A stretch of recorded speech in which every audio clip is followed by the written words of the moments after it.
Surat anti human trafficking યુનિટનો લોકરક્ષક 25,000ની લાંચ લેતા રંગે હાથ એસીબીના હાથે ઝડપાઈ ગયો હતો। જ્યારે લાંચની રકમ લેતા વચેટિયા સહિત બે ઇસમની સામે એસીબી ટીમે કાર્યવાહી શરૂ કરી હતી। સુરતમાં પોલીસ પોતાની ફરજ બજાવવાની સામે લાંચ લેવામાં માહિર હોય તેવા કિસ્સા જાણવા મળ્યા છે। પોલીસ હવે નોકરી ઓછી અને તોડપાણી કરવામાં મશગુલ બન્યા હોવાના આરોપ થયા છે। ત્યારે વરાછા પોદ્દાર આર્કેડ કોમ્પ્લેક્સ પાસે એન્ટી હ્યુમન ટ્રાફિકિંગ યુનિટનો લોકરક્ષક 25,000ની લાંચ લેતા ઝડપાઈ ગયો હતો। ફરિયાદીને મસાજ પાર્લરનો ધંધો શરૂ કરવા સારું પ્રોત્સાહન આપવા લાંચ માંગી હોવાનો આરોપ કરાયો છે।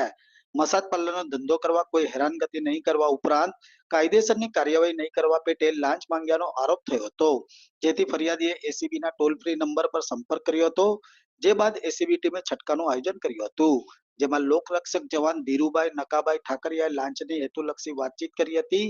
જે લાંચની રકમ લેતા વચેટિયા રોનક મણીલાલ ત્રિવેદી સહિત બંને ઝડપાઈ ગયા હતા। વડોદરા રેન્જની ટીમ દ્વારા સફળ છટકું ગોઠવી બંને આરોપીને ઝડપી વધુ તપાસ સુરત એસીબીને સોંપવામાં આવી હતી। જી ગતરોજ એસીબી ટોલ ફ્રી નંબર 1064 ઉપર એક જાગૃત નાગરિકનો કોલ મળેલો, જે અન્વયે એએચટીયુ ક્રાઇમ બ્રાન્ચ સુરત શહેરમાં ફરજ બજાવતા ધીરુભાઈ ઠાકરિયા તેમજ એક પ્રજાજન રોનક ત્રિવેદી, જેઓએ આ કામના ફરિયાદીના જોડેથી મસાજ પાર્લરનો ધંધો કરવાના અને તેમાં કોઈ હેરાનગતિ નહીં કરવાના આવેજ પેટે ₹25,000ની માગણી કરેલી અને એ માગણીમાં તેઓ રેડ હેન્ડ પકડાયેલા છે।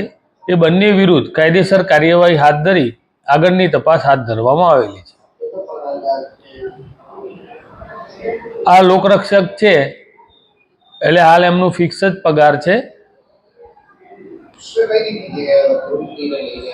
નહીં, મસાજ પાર્લરનો જે ધંધો આવે એ મસાજ પાર્લરનો ધંધો કરતા હોય ફરિયાદી, એમાં કોઈ હેરાનગતિ નહીં કરવાના આવે પેટે આ 25,000ની માગણી કરેલી।